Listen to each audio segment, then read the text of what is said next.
So why are you excited about the topic of micro pivot, Jesse?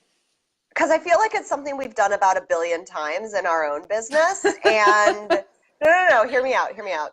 Um, that's not a bad thing, right? I feel like the pivot and the micro pivot, which are two very different things, and we'll define them both for you, is something that gets sort of a bad rap and people can feel bad about when in actuality it's a process that allows you to be more connected to the North Star of your business and refine how you show up as a leader. And so I'm really excited for this conversation because it's an opportunity to give you permission to micro pivot if you need to, and to know that that's a normal part of the process and not something to feel bad about or feel is scary or feel is going to totally destroy your business. Totally. So let's start with definitions. I think that's a good place to start any conversation around a topic like this. So let's talk about pivots and micro pivots. What are they? How are they similar? How are they different? So to me, a pivot is where you are changing something pretty fundamental to your business. So maybe it's who you serve. Maybe it's how you communicate. Maybe it's what you do on like a really kind of big level. So for instance, we've had a lot of pivots too. We've had micro pivots and pivots over the years. And I think our biggest pivot in terms of like what it meant for our business was probably when we went from only serving people offline in like a, you know, by word of mouth kind of way, to serving online in the online space and doing marketing in the online space. That was hugely transformational for our business and actually led to a number of other pivots too, including the people that we actually served, like who was our client base at like the highest level. Yeah, So that was totally. pretty major. Yeah, and I think that could be for you guys. It might be, what we've seen. Ours has always been writing based, but it could even be the services you offer and the entire industry you're in. You're still staying an entrepreneur, but a pivot is very fundamentally transformative for your business in a visible way to people who are looking in as well. Whereas a micro pivot may be visible, but it's not visible in the same way, and you definitely feel it more internally than people see it externally. So a micro Mm. pivot ties, in my mind, Maria's free to disagree with me as always. Um, in my mind, a micro pivot is when one of a few key pieces of your business has a slight shift. And those key pieces are something we talk about a lot when we work with clients, which is your vision, your mission, your audience, and your content pillars. So these four things, you're not changing all of them at once, but one or maybe two of them is changing a little bit. And that means that the way that you're talking to people, the way that you're talking about what you do, the way that you're showing up, all of that is shifting a little bit, and it can feel really scary. So for example, with us, we used to have two content pillars. We would have messaging and strategy, and everything we did was under those two content pillars. It was messaging or it was strategy. Back in February, we added leadership. So we added a content pillar. That was a micro pivot for us. And for a lot of people, it was like, okay, not a big deal because they're still A talking blip. about it. Right, yeah. It's like, okay, now they're talking about leadership, but they're still talking about messaging and strategy and copywriting and all of that stuff. So they're not really different. They're just talking about one more thing that is pertinent to all of the things that they do. For us, it was huge. Like, it was a big deal. Yeah. Maybe more than it should have been, but No, I think like honor it, right? So I think yeah. that's the point in terms of it's this internal shift. You may feel it more than anyone else feels it, but that doesn't mean it's not big for you. Hmm. So we'd love to hear from you guys in terms of past pivots and micro pivots or future ones that you're in the process of going through right now or you're considering. Um, and just kind of like let us know about that journey a little bit. But let us know if you guys have any other questions too about our definitions of pivots and micro pivots, because that's kind of foundational to this conversation. Gosh, I can think of so many people who experience pivots and micro pivots. In fact, Hmm. back when we were doing the Monetize Your Message TV show, there was an episode where I had Kate Boyd on right as she was going through her pivot, or I think she just finished it. And so if you're interested too in sort of seeing what that looks like and how somebody can approach it systematically and come out on the other side very successfully, check out that episode with Kate Boyd. It was a good one for sure. So the three questions that we had for you guys today, that we were going to talk through is how do we know that we're ready for micro pivots? What are the benefits and challenges of managing those in our business? And how to, I think this is the one people really trip over, right? How do I make a micro pivot without sending mixed Mm-hmm. messages to my audience? How do I like avoid confusing the heck out of everybody? Yeah, and I think that's honestly that's one of the things we get questions about most often because almost all the time, almost every time, when someone first hires us, whether it's for one of our group programs or to write copy or something else, it's because there is some sort of micro pivot happening and they need the support through it. And one of the biggest concerns is how do I not confuse my audience as I'm shifting? It's not always true. Sometimes it's a little different, but a lot of times it's the micro pivot. And it's that uncertainty as you're going through the micro pivot and making sure that everyone stays aware of what's happening without being 100%. confused. Yeah, but we'll get to that. We're going to start with number 100%. one. But before we do, I just want to say, hey, Alicia, oh my gosh, I like it makes me so happy to see you here and commenting. So Alicia says, it feels like coming into more clarity for me. Like the micro pivot is landing in more clarity and more meanness. Absolutely, right? It's that North Star or meanness, Mm-hmm. however you want to put it. It's those sort of guiding principles that aren't changing, regardless of whether you are teaching people to dance or running a dog walking business. Like it doesn't matter. Like there's still core values that you're holding and you are rooting yourself in that. And a lot of times I think when we make micro pivots that are good for us and healthy for us, yeah, absolutely. We're getting more grounded in what that is. And it reflects through what we're doing, regardless of what that thing is. Yeah, Rochelle says absolutely. it makes so So much sense for you now that you're doing it. Right. Thanks. Yes. yes, And and for that was you our too. concern too. Yeah, when we made our micro pivot, we were like, does this make sense for us? It feels like it makes sense for us, but will our audience receive it that way? You know, there's no way to know until you do the thing. You can, Right. think about it all day and wonder about it all day, but until you do it and have the actual data, you don't know. Which Totally. brings us to sort of the first point, which is how do you know you're ready for a micro pivot in your business? Because it does kind of come with a big question mark, right? It's like, okay, what happens then? What happens when I do the micro pivot? And that can be a scary question. So how do you know if you're ready for that micro pivot? Do you know, Marie?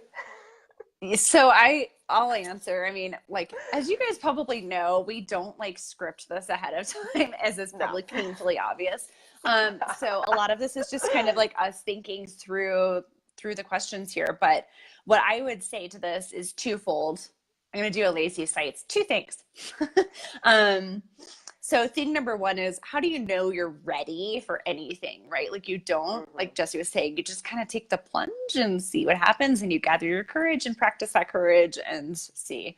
Um, Number two, though, I do think there are some indicators on the inside. So probably things are feeling a little stagnant. Things are feeling a little boring, maybe to you, to your audience. The results you're looking for aren't happening. And so that may mean it's a micro pivot internally that like no one else even sees. But if it's something that gets you closer in alignment with that meanness, like you were talking about, Alicia, like that's a great thing, right? So I do think like we can look at those internal things aren't quite, they're not Mm-hmm. wrong, but they're just a little off. And that is an indication when there's an opportunity potentially to consider a micro pivot. I do think there's danger there in like micro pivoting too much all the time, is then you're just like spinning all over the place. But um, yeah, if you're feeling something kind of persistently for a while, I don't know, do you have thoughts or commentary or disagreements? Yeah, let me go ahead and read Rochelle's comment first. She says, micro pivoting for me ends up being more about boundaries and acknowledging what I want to do and what I don't want to do anymore, purely for self-care reasons. And I think that's a great comment because that's part of it too, right, Rochelle? There's the business part and the self part, and the two are linked. And sometimes you might be looking at a micro pivot because there's something in the business that feels off. Sometimes you might be looking at micro pivot because there's something in yourself that feels off. And because Or the your two are life. linked, or your life, yeah. And because the two are linked, it's reflected in both places or in all of the places. I mean, so to go back to what Marie was saying, sort of the example that we have talked about before, but I think is worth bringing up again, is when we shifted to add leadership as one of the things that we talk about regularly, that didn't come from nowhere. It came from a very specific period of time of about a month or so where Maria and I were talking about how we did not feel inspired by our Facebook group anymore specifically, but really it extended beyond that. It was we weren't really inspired by our business anymore. Not that the people weren't inspiring because we adored our clients and we adored our programs, not that what the work was uninspiring because we love what we do, but just that some spark was missing in the conversation. And that's where it started, was just asking ourselves what is missing and what can we do to reignite the fire, and not just like jumping in and being like, let's just try all the things. Like, we thought about it for a while and we'd been feeling that way for a while, but it finally reached a point where it was like, we need to actually have a conversation about this. And the way it showed up in our business was, okay, the Facebook group is where we spend most of our time, and it's where things have started to feel most stagnant. So what do we do about it there? Mm-hmm. And how does that show up in the rest of our business? And that's where the conversation Yeah. started. And I think too, to dig into our own experience a little more, and like we would love to hear from you guys too about Mm-hmm. yours. Um, so a year and a couple months before we started talking about this publicly here in February, we signed up for a program under Adrienne Dorison called Leader Track. And let me tell you, we did not feel worthy of a program name like that, right? Leader, really? Like, we were just like copywriters who were, we had big visions and dreams, but like leadership, I don't know about that. So we joined this program, and then we had like 12 months of growth, and like intense personal growth and business growth, absolutely. But I think the personal was obviously like that's a fulcrum that everything hinges on, right? It's like a fulcrum, a Mm-hmm. thing that things hinge on. Anyway, it was a hinge. Not an engineer. We need Lindsay Nelson in here. Anyway, um, so it was like we had grown so much, and then like the things we were talking about in our business weren't actually still like challenging us and our people to grow. Like, I think one of the things we've been like really, it's like so fortunate around in our business is that there have been people who've been like part of our tribe for a long time, who like are super fans, and we're super fans of them. We have like great relationship, and like we want to continue providing content that like stretches a little, and Mm-hmm. challenges them and us. And it's that whole thing that Lisa Carpenter says all the time, right? Like, speak to my highest level client. And like, trust, right? Trust that like everyone else is like a big girl and boy, and they can like totally be there too with you. That like we're all Mm-hmm. adults here, and we're all on a journey. Um, and we all want that. We all want that development. So I think that was it in a large part, is that like we hadn't been doing that challenge thing. Like, we'd just been talking about the same things. Not that we were bored with them. Like, we're not bored talking about messaging and strategy. Like, that's still fun. But I think we felt like we were talking about it on a surface level compared to like where we were Mm-hmm. at as like people who were growing. Yeah, totally. That was rambly.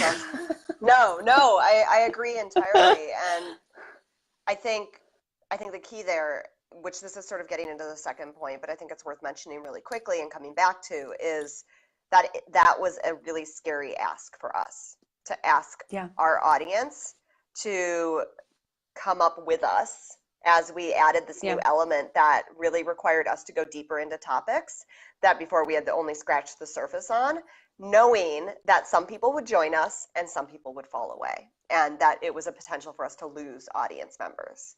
And we can Yeah. talk about that more in a little bit, but I think that's one of the challenges of a micro pivot.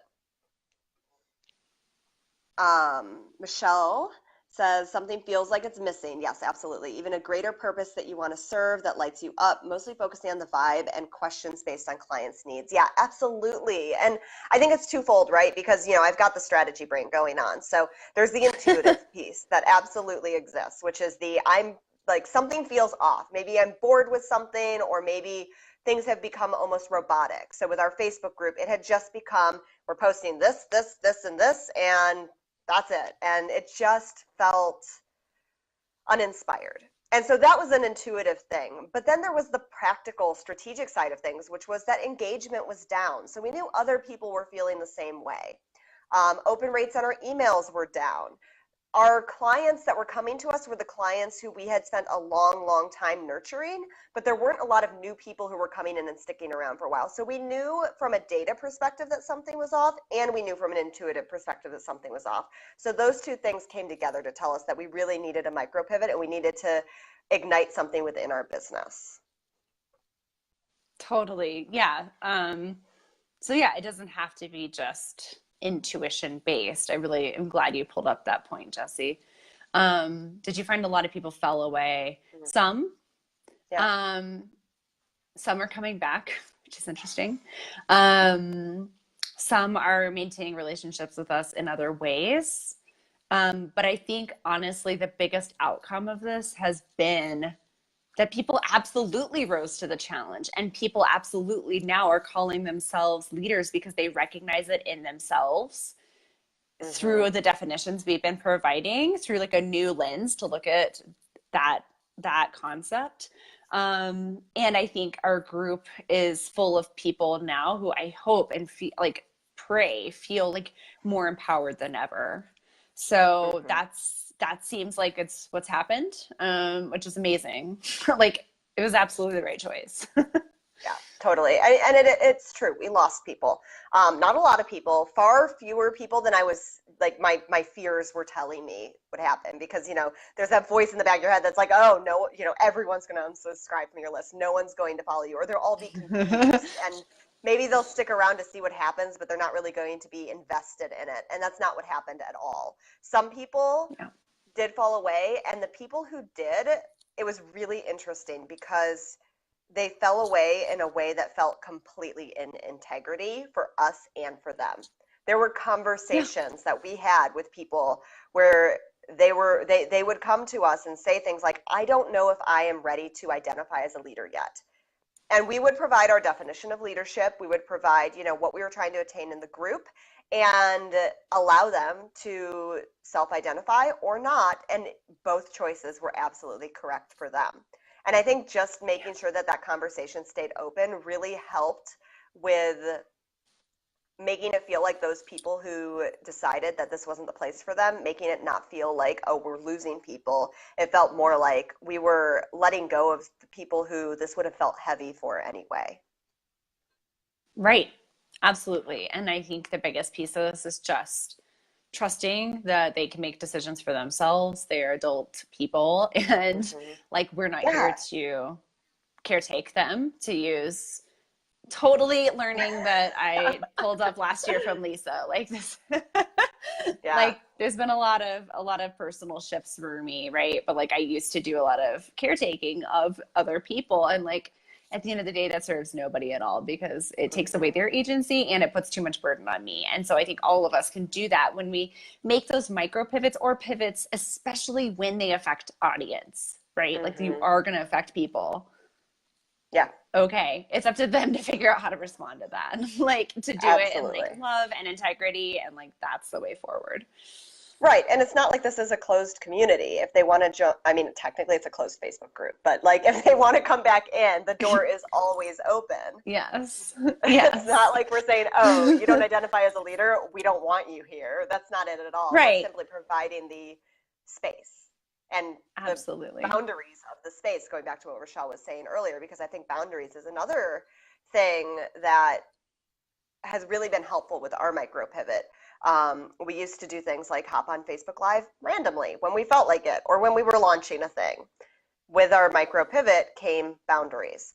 We hop on live right now. Every Wednesday at 10:30 Pacific time. We're here for an hour. You guys know it. We know it. It's blocked off on our calendar. If we want to hop on other times, we can, but we don't feel that sort of pressure of, oh God, I have to find something to talk about and I haven't been on live in a while. I haven't done this. And then I start feeling bad. And like, that wasn't a good environment to have Oh a my community gosh, in. yeah. At It's taking all. me back. I'm like, I don't want that anymore. Instead, this has become like our favorite hour of the week where we get to just like hop on for an hour and it's both of us and we get to talk to you guys who are some of our favorite people in the world and have a candid conversation about things that actually come up for entrepreneurs and leaders. And then at the end of the hour, we can go do some self-care because we need to introvert. Like, it works perfectly for the type of business owners we are. Yeah, we need to hermit a little, guys. Oh, that's awesome to hear, Alicia. She says, I feel this is exactly where I am, honoring myself and the work enough to have Mm-hmm. boundaries. Yeah. Absolutely. Absolutely. So good. Okay, so let's dig into topic number 2 here around Mm-hmm. those benefits of managing a micro pivot in your business and the challenges, but let's leave maybe that biggest challenge, the one about muddling the messaging to the end, because that's its own Yeah. question. So, from our own perspective or just on a high level, I'm going to toss the ball back to you, Jesse. Um, are there certain benefits or challenges that immediately come to mind? Plenty. I think we've touched on a few of the high level ones, but let's talk benefits first because, we've just talked about a lot of the fears around a micro pivot. So the benefits, at least the benefits that we've seen with our micro pivots, and not just this most recent one. We've had a lot of micro pivots in the past. Usually it's around the language we use around our audience, but not always. Our vision for what our business is going to look like and what our lives are going to look like has changed substantially from when we started our business almost 8 years ago. We're about to have our business anniversary. I know. It's been almost 8 years, guys. It's crazy.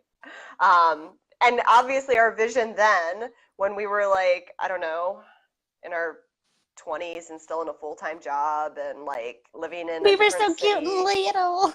Yeah, like our vision for our business then was way different from our vision for our business and life right now. Yeah. And but it's not like we went from vision A to vision B. There were a lot of little micro pivots along the way to get us to our vision right now.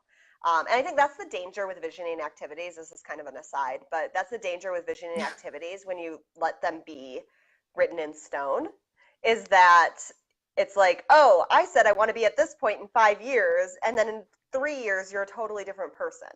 And that vision doesn't make sense anymore. So I think it's important to continue coming back to those pieces of your business to make sure they are aligned with where you are right now.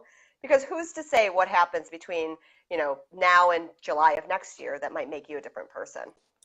Who's to say what would happen between now and August that might make you a different person? Like, let's be real. Yeah, Things change so fast in the yeah. entrepreneurial online space, especially that, like, yeah, this is why I do feel like there is such a thing as too much visioning being like, Mm-hmm. to the point where you don't actually make progress. Like if you're spending all your time dreaming and no time acting. But I do think like pretty much no one does enough visioning.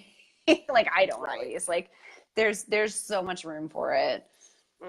Anyway, Yeah. yeah, that was an aside, but I think it's important to say that first before I talk about the benefits, because I think one of the benefits of micro pivots is that it allows you to get closer to your vision as it is in the moment of the micro pivot, not as it was, however many years ago.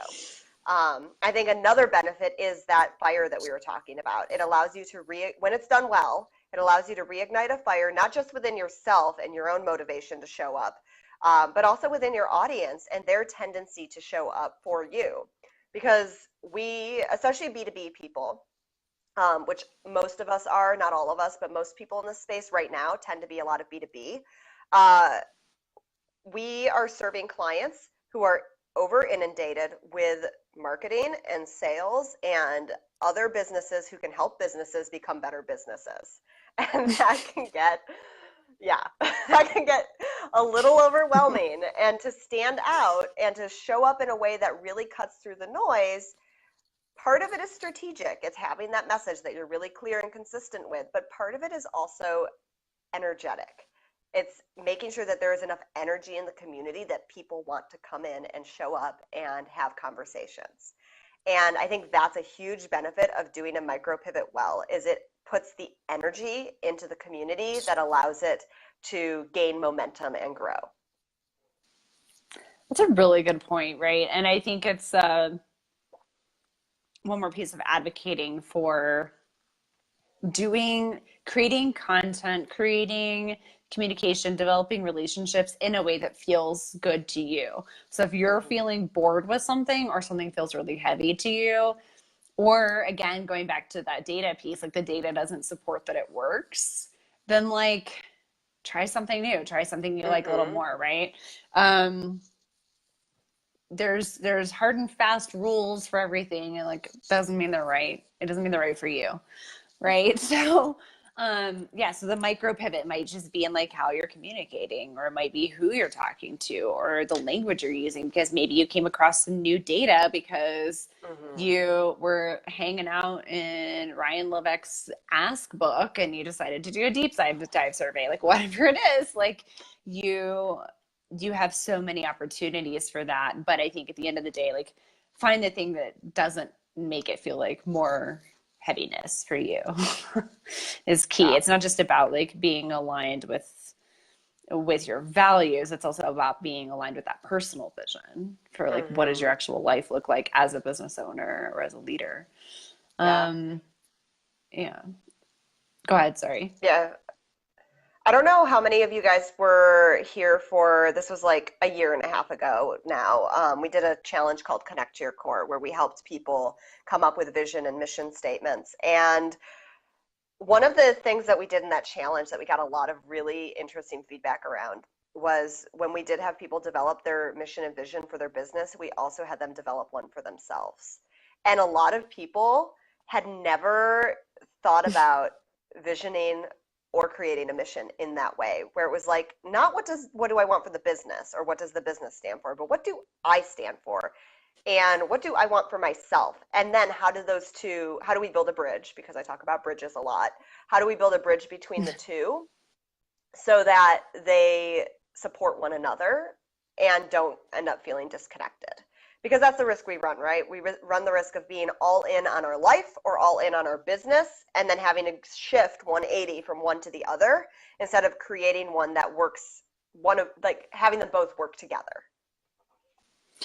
Yeah, and let's talk about working. Like, what does that mean too, Mm-hmm. right? Yeah. Um, the other piece I wanted to bring into this about like another challenge is like, what is the long-term follow through on this? Like, how do we know it's working, Mm-hmm. whatever that means, right? So I think this goes back to that like intuition plus the strategy or the data, right? Whereas like, we can probably pretty quickly feel like for instance, we were just talking today, like just to be fully transparent with everybody here, like we were just talking today about our email list, and like it's working for us in that like it feels like the content's pretty easy to create, but we don't feel like it's quite serving our list in the way that we want to serve them. And so it's in that way, it's not working. And we have like some pieces of data to back that up, and then also some like gut stuff to back that up. Um, Mm-hmm. and so, we know that it's time for a micro pivot there, but the way we're doing that is we gave it time. Like, so I think as you're considering your micro pivot or your pivot, like think about like how much time are you willing to try this new thing, this new strategy, this new whatever it is, this shift, in order to actually like get an accurate feel and an accurate read, and pull enough data in, et cetera, to see if it's actually working. Because yeah, like if we had tried this thing for email for like 2 weeks and then decided to change it, like maybe we would have landed on something better for us sooner, but it would have been a stab in the dark. Whereas this, like we have the Mm-hmm. data to support when this is working, when it's not working the ways that we want it to work.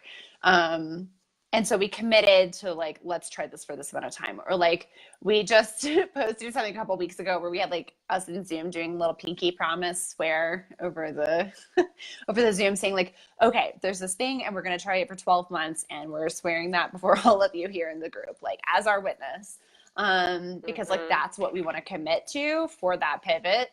Or it's a micro pivot, you know, it's like it's just a different program or a tiny switch in a program just to like make sure it gets a fair shake. Yeah. Yeah, and I think that really touches on one of the challenges of a micro pivot, which is butterflies. So let's talk about butterflies for a second. Butterflies is essentially a shiny object, but one of our clients, Tanya, who we adore, calls them butterflies instead. So we've adopted that because I like butterflies more than shiny objects. Um, Butterflies they can be a real problem if you're chasing every single one. And if every single butterfly represents a potential pivot or micro pivot in your business, you can create a business that not only is confusing to your audience because of the messaging piece, but is also confusing internally to you because you're constantly in this position where you have to create new content, you have to create new offers, you have to create new strategies, you have to create new, find new watering holes for where you're finding clients or community. And that can feel exciting at the forefront. Like, ooh, let me do the thing because it might be awesome and it might change everything. But if there's anything we've learned, and this is something that we heard from Adrian a long time ago, and it's shown itself to be true time and time again, is that there is no one thing. There is no thing that is going to catapult you to success and change everything. It is always the culmination of many small things that lead to growth and lead to momentum. And chasing too many butterflies can actually end up having the reverse effect and slowing that momentum that if you get the benefit of the micro pivot can create. That's so true, right? And I think even in cases like Sabrina Phillip, right? Like she on the surface I think has one thing that like punched her up into the stratosphere, and it would be those, I think they were Forbes articles, Yeah, right? Or Forbes. a Forbes article. But like it wasn't just that, right? Like she also promoted it and she like talked about it and she like sought other media opportunities, and like there's so many other things that happen. And she was working really hard on her business in the back end. She had mentors through like Lacey. She, you know, there was a lot going on in there. I don't know the full story, but like just as an example, I think people could say like, you know, here's an example of somebody having the one Mm-hmm. thing, but it's pretty much never the one thing. Like there's always other things that like lead up to and help support that. Yeah. And for many of us, it's not even as clear as that. Like, yeah, we've been featured in places, but I wouldn't say that like any one of them was like the secret to like whatever, you know, building the list or whatever it was. Like all of Mm-hmm. it has been a culmination. And so I think that's the good news here is that like if your micro pivot fails, which I don't even know if that's a thing, like because a failure is just something, a learning opportunity, right? Um, it's not going to break you the same way that it's Yeah. probably not going to make you. It's all these things together that come Mm-hmm. together to create that trajectory in the long run. So I think we can step into these micro pivots without fear. And I do think that's a challenge, is like being afraid of it. Mm-hmm. Not saying the fear isn't valid, but just saying like recognize it and also like remind yourself that it may be tied down to a story or something that you're telling yourself, and that Mm-hmm. it probably isn't, it's probably going to be a blip on your upward trajectory of blips. Right? Like Well, and it's fine. sometimes the fear isn't a challenge, it's actually a benefit. Like Mm. the fear, so our biggest fear in adding leadership as a pillar in our business is something we talk about regularly, was that we had to actually admit that we were leaders and step up and into that role. Because how can we talk intelligently about leadership if we don't Mm. actually publicly claim that role for ourselves? And through working with Adrian last year, we were able to kind of claim it for ourselves quietly, but we had never really done so publicly. And that still felt really scary. But at the end of the day, that was one of the things that drove us to say that this micro pivot was right for us. It was a benefit to be afraid because it meant that we were growing. it's the scare-sighted thing, right? Yeah, yeah. Um, Scare-sighted for us, and we've talked about this on a previous live stream here, is like that for us is the indicator that like we're probably on the right path because yeah, it's a little scary, which means it's pushing us, but we're also a little excited about it, which means that it's aligned for us. So that's like a Yeah. good litmus test for us. And the other thing I'm going to actually borrow, because that was totally borrowed from Sarah Wiles and Lacey Sites with the Happy Thoughts show. Like we're just like talking about other people all day about how much they've inspired and taught us, Because but it's true. yeah, they're all amazing. Yeah, I was watching the Happy Thoughts show last night and they were talking, actually, this was in the context of relationships, but I think it's true here too. The danger of the burn it all down mentality. And I think that applies here as well. So just because you're making a pivot or a micro pivot doesn't mean that everything that isn't involved in that needs to be burned down. It's just part of the fabric, right? And it's part of the journey. And if we burn things down prematurely, we may be really hurting ourselves in terms of being able to draw upon that as a piece of the micro pivot as it goes forward, to like make the context for it or to make sure we actually have a person to talk to because we don't have a completely different audience. Like I think if you're changing your entire audience, that's a pivot, not micro pivot, which that's fine. And like probably burning it down may need to happen there. But like in a micro pivot, not really, right? Like because we started talking about leadership, it didn't mean that we needed to stop talking about messaging and strategy. In fact, if we had done that, the leadership wouldn't have made sense, right? Because like we were doing it in the context of all of that. So just like letting you guys know, like it doesn't have to feel like a destructive action or choice. Yes. And in the context of our own micro pivot, here's the secret. Your leadership is driven by your messaging. Like you cannot step up as a leader if your messaging is not clear and consistent and confident, which we'll talk about much more in the future. But I mean, that's why, one of the reasons why we couldn't drop the messaging and strategy part, also because it's integral to who we are and what we do. Like we can't not talk about messaging. We can't. It's just like impossible because it's part of everything we do, everything you guys do as business owners, whether you realize it or not. And to kind of go to the third point, which is how to make a micro pivot without sending your audience mixed messages, it's a part of every transition you make. When you are doing something in your business, whatever it may be, and it's something your audience can see, they are receiving your message. So if you're doing a micro pivot, then they're going to be receiving whatever you choose to put out to them. You know, obviously there's some internal stuff that's going to be going on that they may not see, but whatever you choose to put forward to them is not just what they see, but it's all that they see. So that is a potential challenge. It's also a potential benefit, but it's also why messaging is so important if you are pivoting or especially micro pivoting as a leader.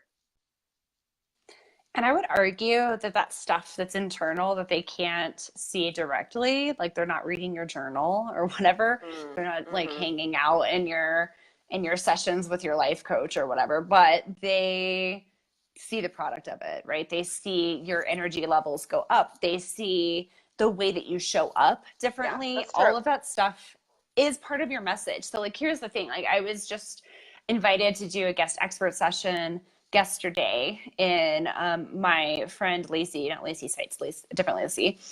She's a confidence coach in her Facebook group, and we were talking about like what is messaging and like how big does this thing go.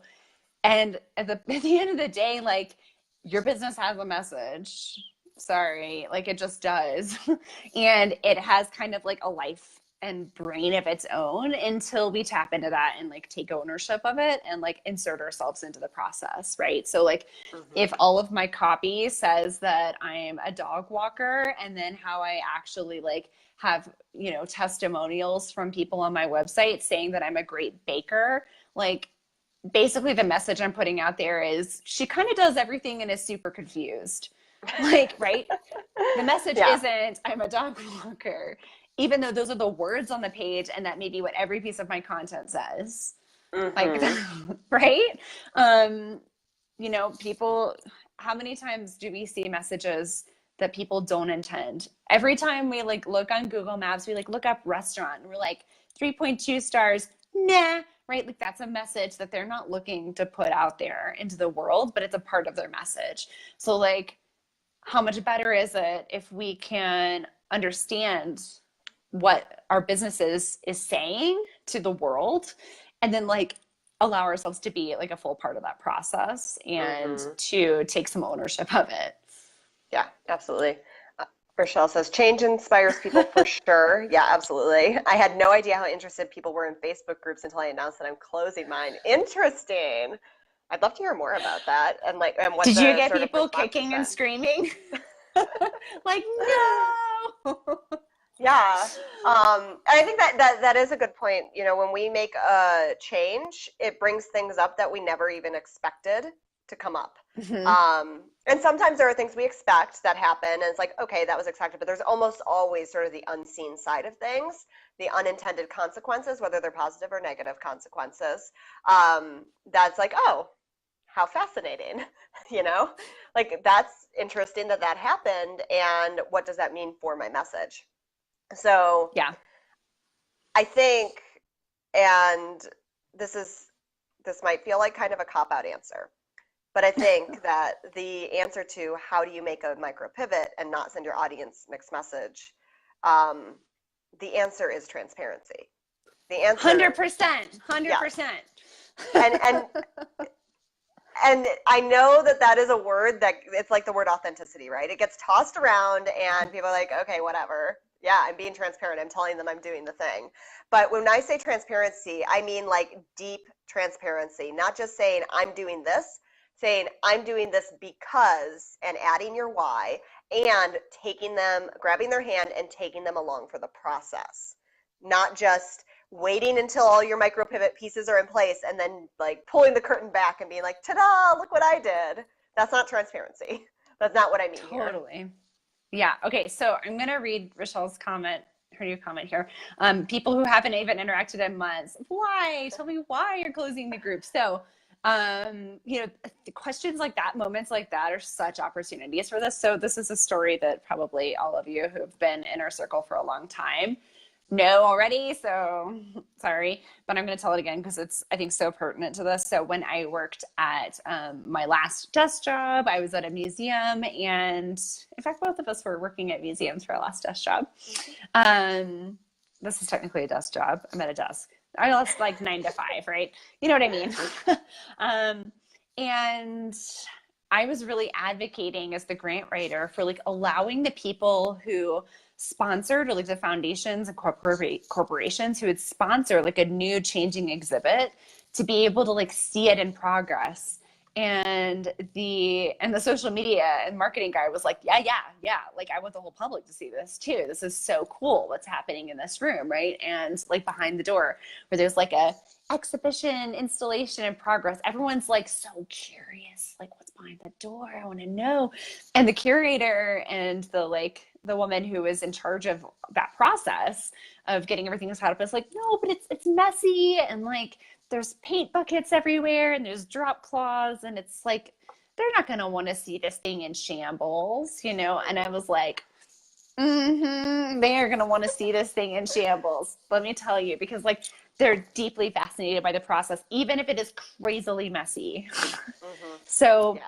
I think that's true here too, in our message in terms of the business. Like when we allow people to like see the crazy, messy process of a micro pivot, or especially of a pivot, not only does it get them excited and curious and like really drives that up, but B, it helps people trust us because they see the process, they see that we're not hiding things, they see that we're allowing them to like have that intimate front row seat for this stuff. And then once it comes to fruition, they're going to be the first people to line up and be like, okay, I'm in. Like, what now? Like, what do we do with this energy? I'm really excited. Yeah, and I think it shows that we're human too, right? It gives us a little bit of humanity. Which, side note, if none of you have ever seen what goes into an exhibits department setting up an exhibit at a museum, just Google that shit, because it is amazing what they can put together in like 24 hours. It is just absolutely Yeah, fascinating. That or it's like a cool. set department for like a theater. That's Yeah. another one. People are Mm-hmm. crazily fascinated about what's behind the curtain, right? And Totally. like your Yeah. business has a curtain and it's called your content. Yeah, totally. So yes, it does. It gives people that behind the scenes look, and it gives them that humanity. It gives them that I am not, Instagram model posting these perfect pictures that are exactly on brand all the time. I have my stuff that is super on brand and super forward facing, and I have my behind the scenes stuff that gives you that peek behind the curtain. And when the platform is right for it, I'm probably not going to post this maybe on my Instagram feed, but maybe I'll post on my Instagram story. That's a different conversation, is where is the right place to do it, but I think it's worth mentioning, that this is what's actually going on in my head and in my heart through this process, because I want you to Although, know me. yeah. Yes. Go Although, ahead. like, if you Interrupt me. are, I was just gonna say, if you are looking to feel really confident in those, like, the off-brand, non-professional photos, you guys need to follow Michelle. She has something really cool coming. She's an Uh-huh. amazing It's true. photographer in SoCal. Be her friend. Yeah, Okay, go be anyway, her friend. carry on. Yeah. Yeah. Yeah, no, Michelle, that's totally true. That's why reality TV is so successful. I mean, obviously that's sort of the like extreme version of it, but it's an extreme version of something that we can all offer on the less like, I don't know, lots of hissy fights level. Like where we can just see, this I'm tangenting a lot today, sorry guys, but I was reading something last night about Handmaid's Tale, which I just finished season 2, which if you guys haven't watched it yet, go watch it. It's No insane. spoilers, no spoilers. No, I'm not going to spoil, but it was like a BuzzFeed style post of like 30 things you didn't know about Handmaid's Tale. And one of the things that it said is that the actor who plays the main character shoots all of her scenes without makeup on. And I found that really interesting. Not that she made that decision, because I could see that working for a variety of shows, but that the whole team was on board with it. And that in Mm. her choosing to shoot without makeup on, she was talking about in the interview how it allowed every little emotion, every flush, her lips getting like blue when she was cold, every goosebump, every little tiny thing was just raw and real for like the TV screen and for the viewer to see. And that's kind of like the other extreme, but we can do that with our messaging too, especially during a micro pivot where there is going to be a little bit of a mess. There's going to be a little bit of uncertainty. And we talked about this with our micro pivot. Like, this is scary, guys. Let us tell you why it's scary. And then, like, let's just do the thing anyway. Yeah, for sure. We also love Handmaid's Tale, Michelle. Mm-hmm. And I forget her name, that actress, but yeah, she's amazing. What a cool Kate thing. I didn't Moss? know that actually about I think guys, it's the worst. Literally, unless it's Harrison Ford, who is my like sixth grade crush, I won't know. Like, just gonna be real with you guys. Mm-hmm. Yeah, and I love that, Michelle, right? Like, she does look good, and we can look good in the middle of our mess, right? We can look good Yes. without like a wall of makeup on our business or of our pivot, right? Like, we don't need any of that.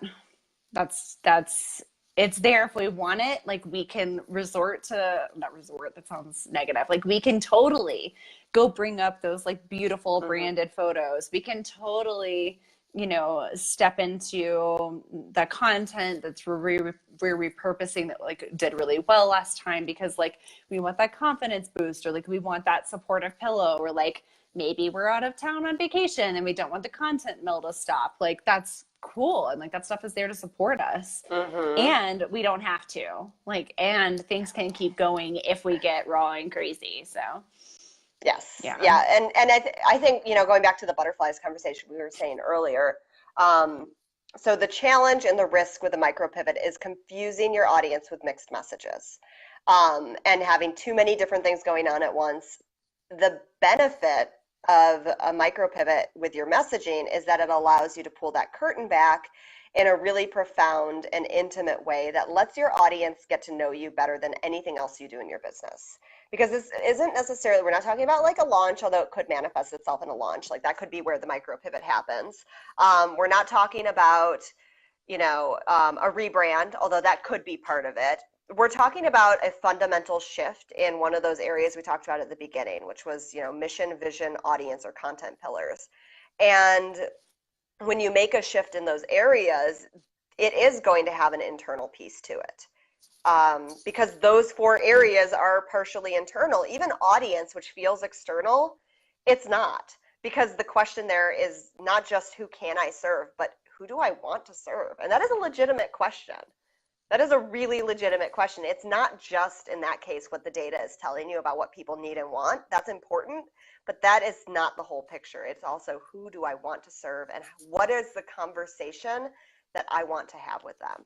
And that is all messaging. Yeah, 100%.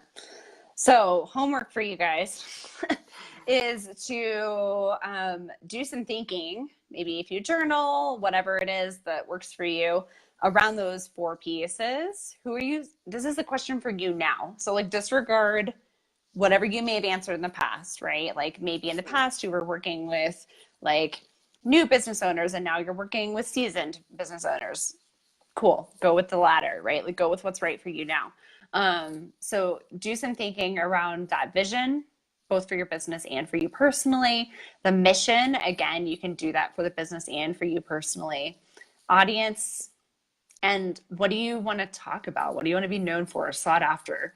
What do you want your content to be grounded in? Those content pillars, right? Mm-hmm. And then I want you to go to your calendar and find 6 months from today and do it again. Like say, I want to look up and write these things down. Vision, mission, audience, pillars. Those are key. And you may find that there are some micro pivots that you're able to prompt yourself into having that are the right ones for you. They're a little scare sighting, or they just feel really right, or the data supports it, or whatever.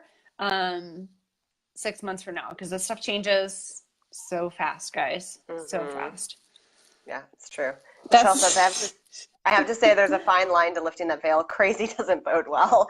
Keep it refined. Know what's right for boundaries. Absolutely. Absolutely. And I think this also goes back to what Rochelle was saying earlier about boundaries as well. Yeah, there's authenticity in lifting the curtain, and then there's sort of the oversharing. And that is a fine line to walk sometimes. There are definitely things that we don't hop on live and talk about all the time in our business because it doesn't feel like it would help our audience understand us better. It doesn't feel like it's ready to be shared yet. And a lot of times that is an intuitive piece. It's like kind of figuring out when you're ready to share things. We talk about this a lot when we talk about storytelling. We co-ran a program with Carrie Severson last year, twice actually, where we talked a lot about how, you don't share from the things that are still scabbed over. You share from the scars after it's actually healed. And that's like for more of a very personal thing that may have happened to you that you're sharing, but I think it holds true with your more business related content too. You have to be enough through the mess yourself that you feel like you can articulate what you're sharing. Mm-hmm. Yeah. So I think, if you're trying to decide whether something is an overshare in terms of getting people to peek behind the curtain, or it's appropriate, it's just asking yourself why and what's to be gained from it for your audience or for you, right? So, and maybe it is just something like, I don't know, but like this is so on my heart that if I don't say it, I will be disappointed in myself. Like that's a legit reason. Maybe it's also just like, I want them to know this part of me. It's kind of quirky and fun, but like, it just feels important to me that they can see who I am, and, understand me a little better through like one of my hobbies or whatever it is. Right. So, especially in a leadership position. I think it's true. It's true. Mostly because there's just more eyes on you. But I mean, I don't think like just being afraid that somebody's not going to like it is something to hold us back either. We're going to annoy people. That's okay. I don't know if I'm the only crazy person who does this, but I often have I don't even know if you know this, Marie. But I often I often have like imaginary conversations with, like, if I were doing a TED Talk, or if I were sitting on Conan O'Brien having an interview with Conan, like how would that conversation go? With the sort of precursor, like, in my mind of, if I'm doing those things, if I'm at that point in my life, people probably have access to everything, in some way. If I'm big enough to get on Conan, then they're big enough, then the audience is big enough to find things about me that, could be considered an overshare. And so then the question becomes, okay, is it an overshare? Why would it be considered an overshare, right? Is it because someone disagrees with me, and can I stand firm in that stance? Or is it something that I'm just, like, not ready to share yet? And if so, why? And I think coming from that place of, like, if I had all the things, all the audience, all the publicity that is possible for me, what feels like an overshare and why? And are those the things that I need to kind of dig deeper in personally? Yeah. For me, it's not Conan O'Brien, although I love that that's what you envisioned. Just For random. me, it's if I were running for office, right? So Mm. then, like, everybody's digging into, like, every whatever. I do that too, though. That's funny. I wonder if anyone else does stuff like that. But I really do like Rochelle's point here, right? Which is, depends on Mm-hmm. if you've surrounded yourself with the right audience. The audience will love your personal share if they're the right audience. Yeah. Totally, totally, right? This is not a burn it down if your audience doesn't love what you're putting out there. It may just be a time for a micro pivot transition period, right? It's totally Also fine. to figure out if it And to, matters. Like, some of the things that we're super into and that we could share with our people, they might not care about. Like, Harry Potter. Some of them do, and that's great. Some of them couldn't care less, but that doesn't affect our business. That doesn't affect the content we put out. It doesn't affect how we work with people. And sprinkling it in to our content occasionally isn't going to hurt us. But there are some more serious things that could be an overshare, or, to go back to last week's topic, could be something that you fundamentally need to share in order to plant your flag in the sand, even if it feels scary, yeah, for sure. For sure. which could lose you audience Um, members. yeah. And there are worse things in the world. Yeah. um, okay, we are at time. So Yes. I'm gonna call this gathering here. But yeah, so hopefully this has been fun and helpful. We've had a blast hanging with you guys. Thanks for being here. All of those of you who are here watching, commenting. If you're catching this on the replay, awesome. Feel free to comment. We stay tuned to this place and space and come back and respond. But we'd love to hear from you guys how it goes as you go through those 4 areas: your vision, your mission, your audience, and your content pillars.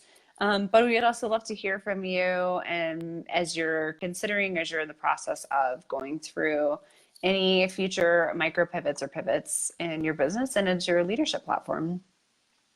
Yeah, absolutely. Thanks for joining us, guys. We did promise maybe a sneak peek into what's happening next week. Keep an eye on your email. We'll be announcing it both in email and Facebook on Monday. But if you've been missing challenges from us, stay tuned. There's something coming for you guys. That's all Hint, hint. All right. All We will right. see you guys Bye, next week. Have a great everybody. day.